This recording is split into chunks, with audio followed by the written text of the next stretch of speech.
Well, welcome to another episode of the Eyes on Jesus podcast with Drew and Tim.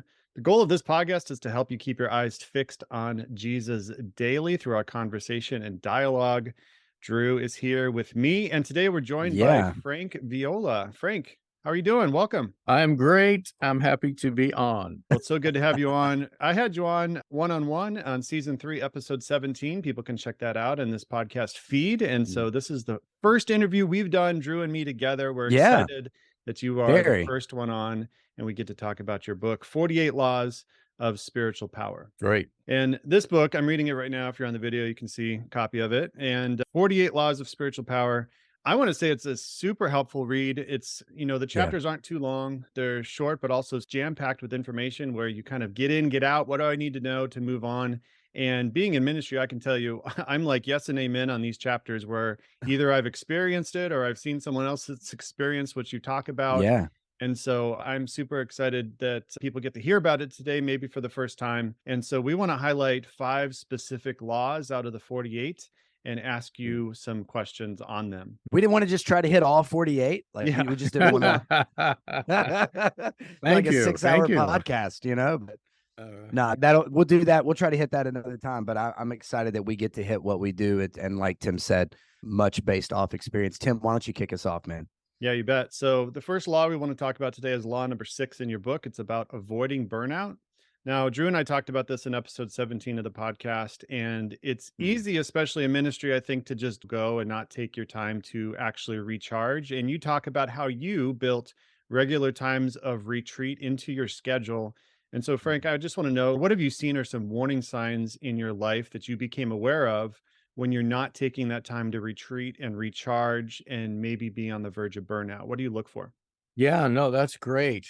It's a great question. For me personally, what tends to happen is if I am running out of steam, and let me preface this by saying something. If you are operating out of the power of God rather than your own natural energy, which is a whole nother topic, all right, Right. the Lord will enable you to have enough energy to complete a task. Now, that could be where you're speaking for an entire week. I've had events where I was speaking 2-3 times a day in a given week, and I was not exhausted at all. I was not exasperated. And I don't have natural stamina, okay? I can't even run a mile. But if you have switched sources and you're operating by God's power, you can go a long time and do an awful lot and not get burned out. But once that mission has been accomplished, then the physical body and even the emotions are going to feel the weight of what you had just done. And for me, I know that I need to rest when I'm getting mental and emotional fatigue. Mm. And I can just sense that I am tired, not just my body, but my mind and my emotions. Yeah. And that's when I need to do what the Lord did, and that is retreat. And he either went somewhere near water, or he went near somewhere, he went to a desert, or he went to a mountain. Those are the 3 landscapes of the sacred, as my friend Leonard Sweet calls them.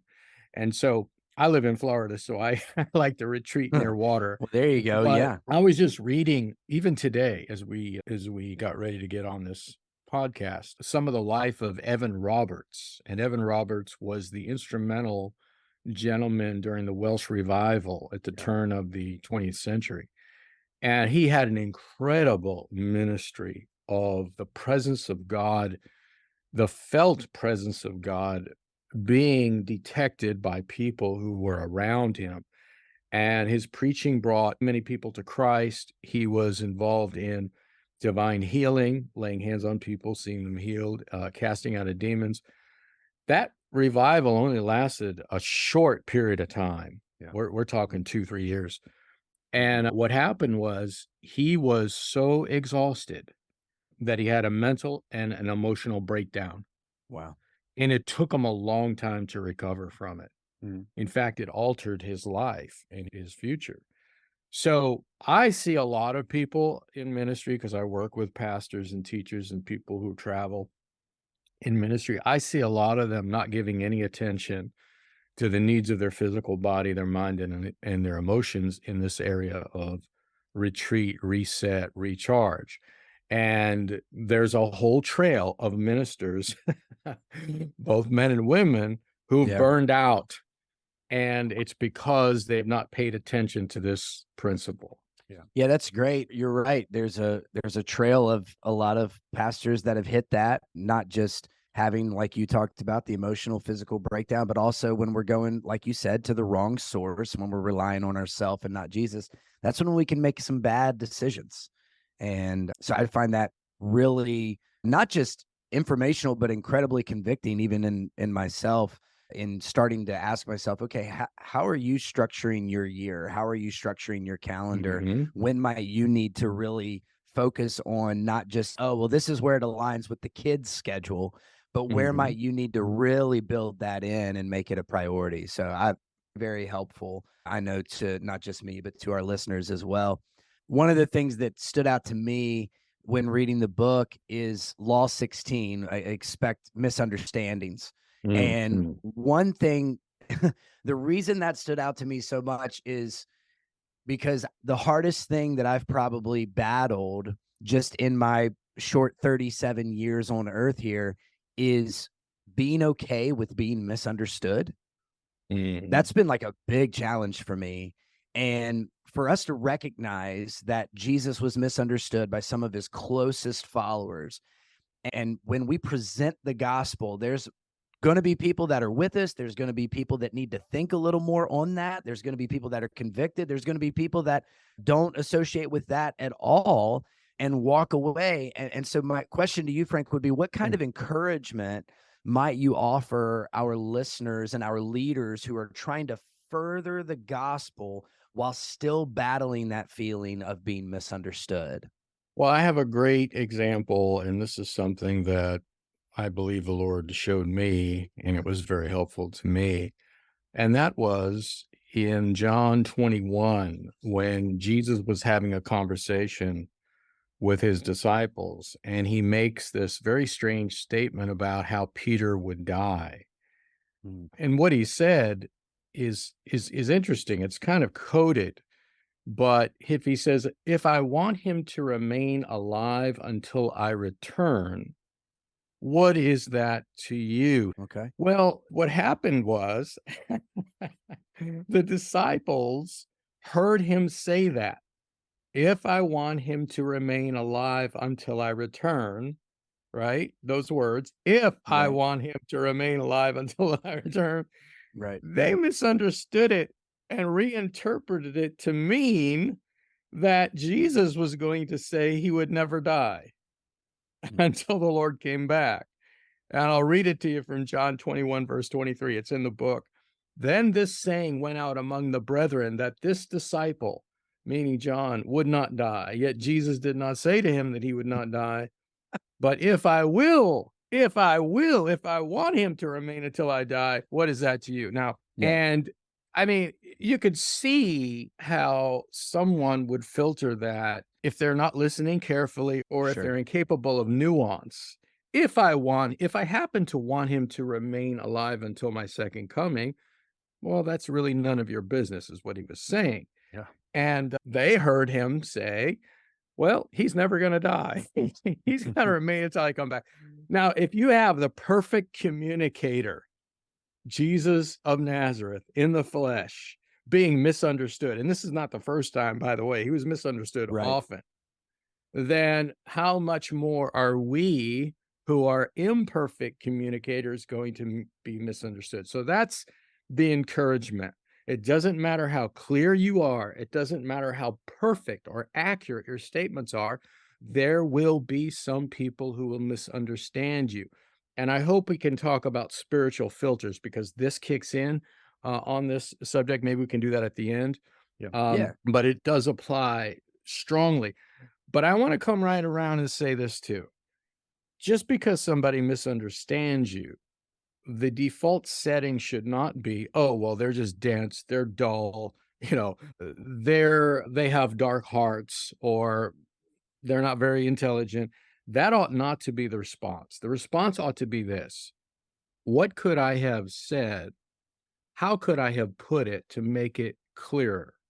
Because Mm, we can always learn, even if the feedback is unwarranted and even if it's harsh, even if it's inaccurate, we can still take that in humility and learn how to be a better communicator. So that's the one side of it. The other side of it is to recognize that no matter how perfect we may speak, we're still going to be misunderstood. And that yeah. includes writing if you're a writer. So we have to have both. On the one hand, we're going to be misunderstood, period. But on the other hand, we can take the criticism and the feedback, learn from it, and improve. Yeah. That's great. I think that's great. And one of my favorite chapters is John 6, when Jesus says, "If you don't eat my flesh and drink my blood, you cannot have no part of me." And he let everyone go. Like, he didn't try to explain it. No, what I really mean is I'm going to die and I'm going to come back. And then, Right. he Right. just let them go, right? He didn't worry about losing followers in that moment. And he even asked his own 12 disciples, "Does that make you want to go too?" And so I Yep. think there's a balance between the truth and then love. And then other times Jesus reached out to, like, the Samaritan woman, right? And he explained himself and he was one on one. And other times it was more of a shotgun approach, and let the chips fall where they may. And I think when we get misunderstandings from other people, that can lead us to a potential state of offense. Like, "Oh, why did you Mm, leave? Why did you say this about me?" And so I think that's a good segue into law 10, which is refuse Mm, to take offense, which is mm, so important in ministry.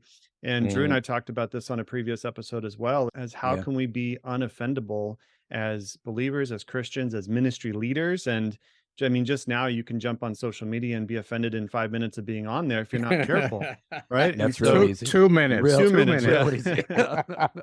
Yep. And so people in the church are not immune to being offended. And you say injury from believers will come, but you can choose whether to take offense. And I love that. Mhm, And so mhm. talk about some of the process that happens with us personally when the action happens where we could take offense versus moving to our mind where we process it and move forward with the love of Christ. Mm, mm. Yeah, this is a pertinent lesson uh, for people in ministry, but for all Christians, especially during this day, because we live in a culture of outrage Mm, where it is laudable and noble to be outraged.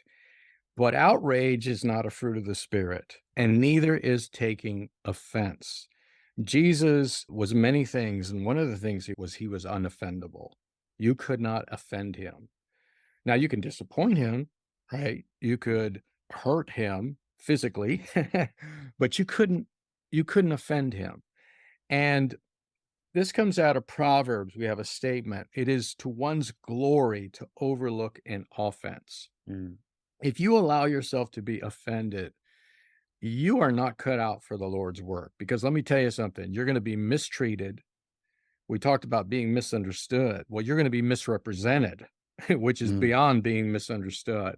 right. You will be attacked. I mean, if you're doing the Lord's work and you're in the center of his will, you're going to have massive opposition.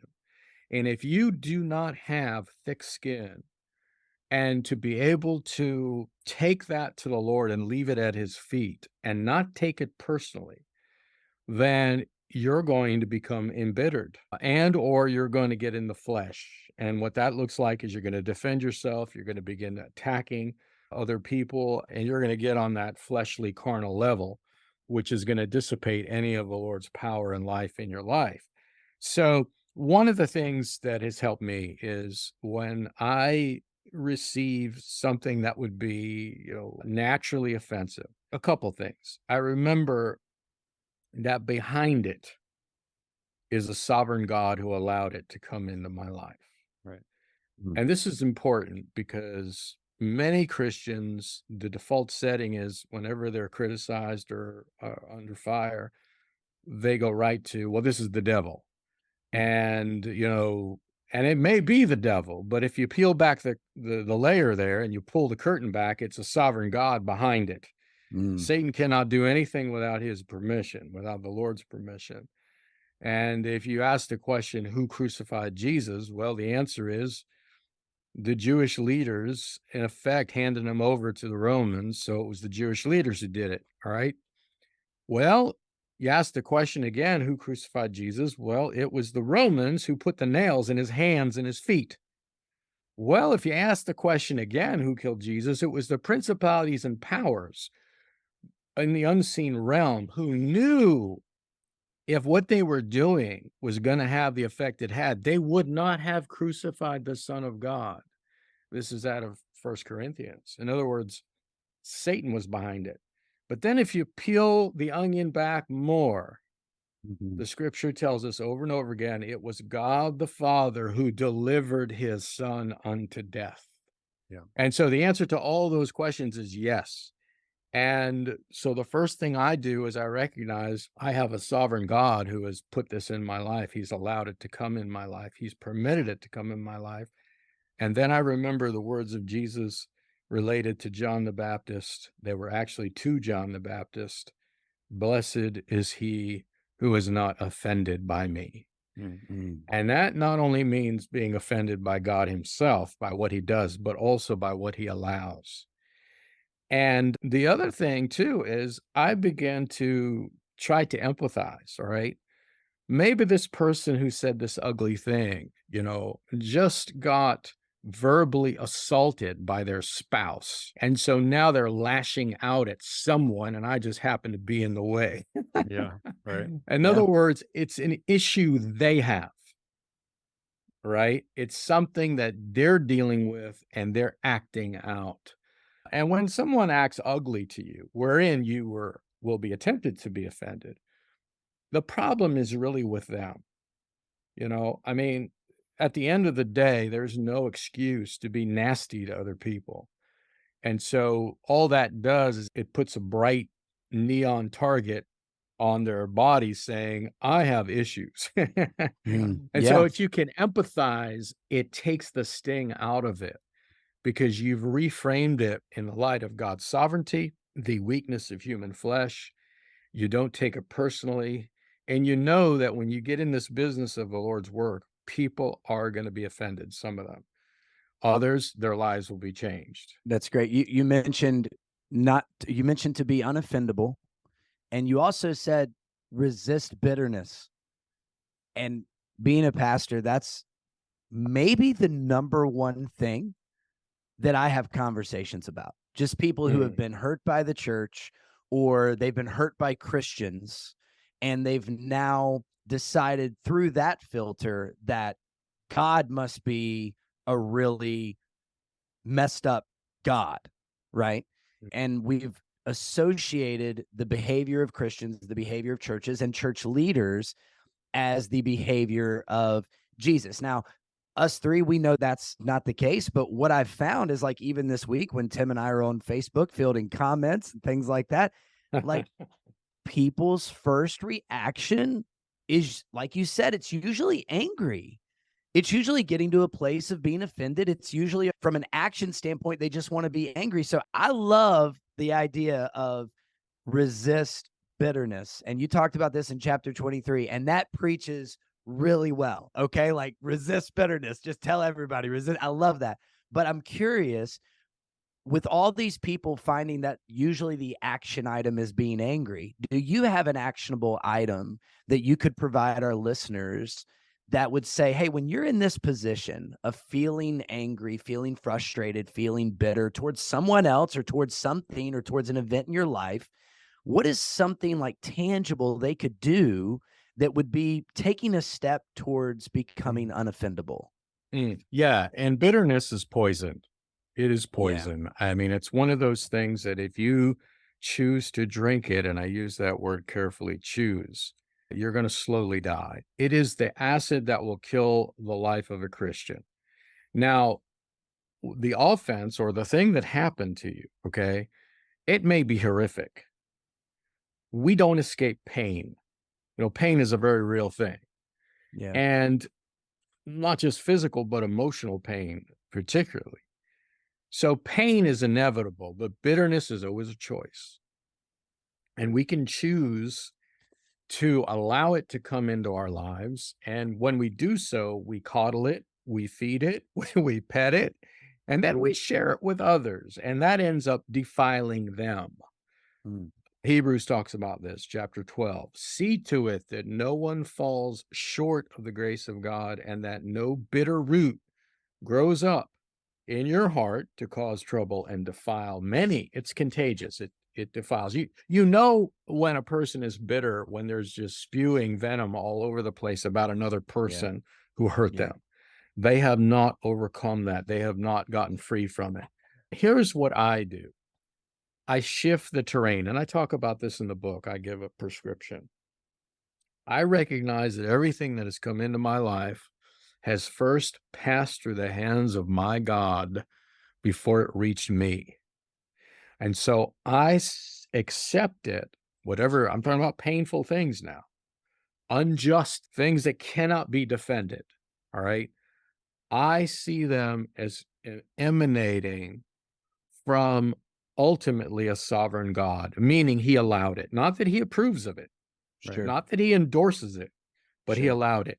And I think if we can find one person who should be bitter, it's Jesus of Nazareth. I mean, here the Yeah. guy is being lied about all throughout his life. There were rumors being spread about him, false rumors, many rumors, hurtful, painful, harmful rumors that in effect destroyed his reputation. Then he's put to death by his own people, the people to whom he came to die for. And I'm speaking of the Jewish leaders who put the Romans up to crucifying him.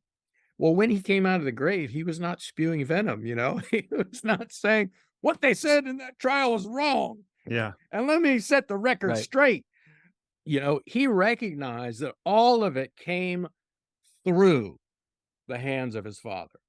And Yeah. another gentleman that, and I think of when we endorse things like this, is Joseph in the Old Testament. His brothers, Great the people. Great wife people. of, the wife of Potiphar. He's accused of rape. He's accused of all sorts of things. You know, his brothers trashed him and left him to die. And then he's put in prison unjustly. And when he meets his brothers at the end of the story, which is remarkable, I mean, it's tear-worthy. He says to them, as for you, you meant evil against me, but God, my God, meant it for good. Yeah. See, one of the things about being a Christian, being in Christ, following Jesus, is that all of the crooked lines that come into our lives, even those lines that we create ourselves, we have a God who bends those lines and turns it to our advantage. Romans 8:28 is the bedrock passage. All things, that's both good and evil. That's both ugly and beautiful. All things work together for the good. And so what I do is I do several things. I shift the terrain in my mind. I recognize that this ultimately has come from the hand of God. He permitted it. I recognize that the pain really is his instrument to break me, and brokenness is a necessary ingredient for being used by God in power that has impact. Mm. And so the more brokenness in me, by yielding to the cross as God works in my life and losing and surrendering that bitterness, surrendering that anger, surrendering that impulse to get vengeance, God is making more room for Jesus Christ in my life. And that translates into life and power for God's people. This is a paraphrase of 2 Corinthians chapter 4. All right, every person who's in ministry needs to read that. It is through death that we enter into life and that we release life to others. And a practical thing that I do in answer to the question is I acknowledge the pain. I don't repress it. I might pour my heart out to the Lord about it. Yeah. Share with him about it. All right. And then I will actually, sometimes if it's really severe and I just cannot shake it, I will get out a sheet of paper, gentlemen, and I will write down the names first and last of the person or persons who brought that pain and anguish into my life. Mhm. And I will even write what they did that caused the horrendous pain. Yeah. And then I will raise it up to the Lord and I will tell him out loud that I am releasing them into his hands. Mm. and then I'll burn the piece of paper Wow. and I'll watch it turn to ash. And I will take on in my own thinking, in my own heart and mind, what Paul said, forgetting those things that are behind and pressing on to those things that are ahead. And I will not allow my mind to go back to it. So those are the practical things I do in my own life. And I do talk about all of this in that chapter, law number 23, resist bitterness. That's really good. As we face bitterness from people, a lot of times that comes in criticism. And you talk in Law 15 about how we need to distinguish between the critics that are in our life. And I think it's important that when we receive feedback, we can distinguish that and not consider it all from either a negative place or even all from a positive place. Because, we know we have the trolls online, and oftentimes we can dismiss them or block them if we don't have relationship with them, or if they're just saying blatantly false things. But I like how you distinguish supporters, those that are for us. And I'm curious, Frank, how even if we disagree with feedback that comes from supporters in our life, how do we properly process what's been said and assess whether we should change or not? For example, if Drew was to give me feedback, he's in my life, we have relationship. If he gives me feedback I don't agree with, how can I process that feedback and not just dismiss it? Mm. Well, you don't dismiss it because it's coming from a person who is in your corner, who is behind you, who cares about you. So you don't dismiss it at all, really. And sometimes feedback from supporters, or I would say constructive criticism, Yeah. is invaluable. Invaluable. I mean, in my own life, the feedback that has come from people who support me has been a treasure because Mm. I don't see everything clearly, and they'll point something out. It could be as small as, hey, this article you just sent out had a misspelled word. It could be as tiny as that, to saying, well, you should have put this over here in the beginning and this at the end, Yeah. or to saying, you could have said that differently and it would have been more impactful, or anything else. But I always assess it. So in answer to your question, you want to take it as a loving gesture and really as a gracious thing from your friend, because it's not easy to point things out. Most people will just ignore it, because they don't want to hurt your feelings, especially if they care about you, right? Right. Yeah. So it's easier just to let it go. So if Drew says something to you and it's constructive criticism, I would treasure it. I would listen to it. If you don't really see eye to eye, if you don't really see it, then I would just put it on the shelf and move forward. And maybe in the future you will, or maybe in the future you'll say, you know what? I agree with you now. I should have never said that. Mm. So that's the way Yeah. I would do it. I Yeah. would but I would be like a sponge. I would even ask questions like, okay, so you don't like how I put it. How would you put it, Drew? Mm. And kind of throw the ball back to them Right. and ask you to give more specifics. That's something I do often. If I receive constructive feedback from a supporter that I don't understand, I'll ask questions. It's really good. I really like that multiple things that you've talked about today, Frank, have been from this posture of wanting to learn and really just being curious about what the other person has to offer. I think that's a posture that we could all really learn from, especially in this time where there is a lot going on social media. There are a lot of opinions. There are a lot of people who are offended immediately and outraged immediately. And so what a way to be different, what a way to lead through that kind of conflict, and really honestly and truly in all empathy go, hey, I value you and I value what you say. Like, how can I get better? How can I learn from you? And really lean into that type of conversation. I think that's great. Yeah, and I'll add this. Nothing tests the spiritual maturity of a human being than the way they react to criticism. It is a monumental test on how spiritual you are. And if your reaction is defensive or angry, then brother, sister, there's a lot of flesh operating there that you are not aware of, you're not in touch with. You may not be as spiritual. You are not as spiritual as you think you are. So, you know, it does expose, where we're at Mm. spiritually with the Lord, how we respond to criticism, especially if it's from supporters and objectors and even trolls. Because I've watched ministers crash and burn because they touched that tar baby, so to speak, Yeah. and got sunk with them or allowed them to sink them in their Yeah. ministries. So yeah, there's a lot of tentacles to this subject, and it's important that we distinguish between the three because all of them require a different response if we're walking in the Lord. Hey, Frank, I know we're closing on time, but I know you mentioned earlier about Christian filters. Why don't we end on that? What are Christian filters? Well, this is something that is bewildering to me. In the natural order of things, a filter is a device that a substance passes through in order to remove unwanted material. Mhm. Strainers, for example, you run some liquid through it and it removes whatever it is you want to remove from that substance. Well, in a similar way, a spiritual filter, what it is, it's a strongly held assumption or belief that unconsciously reinterprets what a person hears or reads when it conflicts with their own previously held assumptions or beliefs. And by that, I mean it reinterprets what they hear or read to confirm to the person hearing it and Mhm. reading it what they already think. Right. I'll give you an example of this. In ancient Israel, the commonly held belief and assumption of virtually all Israelites in antiquity was that when the Messiah came, he would destroy all of Israel's enemies and make Israel the predominant nation in the world.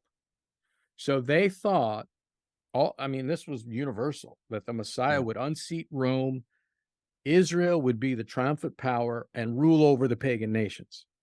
And another common belief that the Jewish people held was that the Messiah could not be killed.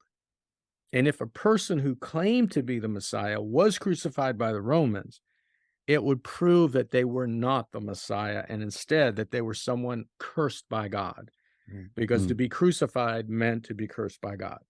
And so this is why whenever Jesus would talk about the nature of his messianic reign and his crucifixion, and his resurrection to his disciples, they could not compute it. Their minds could not calculate what he was telling them. And so they filtered his words. They filtered his words through their own previously held beliefs and assumptions. Mm. Yeah. That's why whenever he would talk about his reign, their minds would go to the restoration of Israel. And then they would say things like, well, who's going to sit on the Lord's left and right? And Right. and virtually every time he would predicted his death, they would start jockeying for position. Who's the greatest? Who's the greatest in the kingdom? Who's going to be in the chief seats? Who's got the box seats? And that's Right. where their mind went because they filtered everything he said. And I can tell you this, gentlemen, and if you're in ministry, if you speak or you write, I think you will relate to this. And everyone who does so listening to this will as well. As an author and a speaker who offers a different perspective on many different subjects in the Christian faith, the filtering effect happens all the time. All right. I'll give you an example. I'm speaking at a conference on the glories of God's eternal purpose or the explosive, jaw dropping, earth shaking gospel of the kingdom, which we talked about last time, Tim. Yeah. Some people in the audience are blown away, turned upside down. Testify that the message destroyed the foundations of everything they were doing. Another person, and this has happened to me more than once, would say, I am so excited. My pastor preached the same thing last week. And whenever this has happened, I would say, really, that's remarkable. I've not heard anyone else preach this particular message before. I would love to hear their message. Is it online? And in every case I can remember, they say, yes. So I say, send me the link. They send me the link. And brothers, I am dumbfounded, except for the fact that we both use the words kingdom, service, God, Jesus, the Bible, the Holy Spirit. There was nothing in common with what we shared. Two completely different messages. How can that be? The person filtered everything I said through the lens of their own assumptions and beliefs. Mhm. Yeah. Yeah. And I have had this happen with readers. My earlier work discusses the organic expression of the church that reveals the glories of Jesus Christ. And even to this day, even though I wrote those books 2008, 2009, and I've spoken on it many times in those years, people will say, "Oh, I know exactly what you're talking about. We had a group of Christians meeting in a home, and Joey played the guitar and led the songs, and everyone talked about how their week went, and then another was leading a Bible study, and then we ended with prayer." Well, that's not at all what I'm talking about. When I say the organic expression of the church that reveals the glory of Jesus. And even though I have taken pains to paint as clear a picture as I could, unless a person has seen it with their own eyes, they can't help but filter it. Yeah. This is Right. true for most people. So the filtering effect to me it's dumbfounding. Um, how a person can hear another human being say something and then those filters kick in and they run it through that grid of what they already believe and know and totally reinterpret what you've said. It's just uncanny. Yeah. Yeah, no, that makes a lot Can of sense. Have you ever had that happen before, either of you? Yeah. Yeah. I'm just laughing the whole time you're talking through it because I'm just like, yep, yep, yep, yep, yep, yep, yep. Absolutely. Absolutely. Completely. And honestly, so I grew up a pastor's son. So, I grew up with I would argue my own kind of filter and Mhm. had to rediscover myself even Mhm. before I'm now teaching the gospel. I had to rediscover for myself, like, oh, okay, there are some things that I really need to get foundationally locked in and understand. And then this is a real relationship. And that requires like real effort and real obedience and, Mm. actually a prayer life, and not just belief, not just going, yep, he's out there, but actually being committed and consistent in that.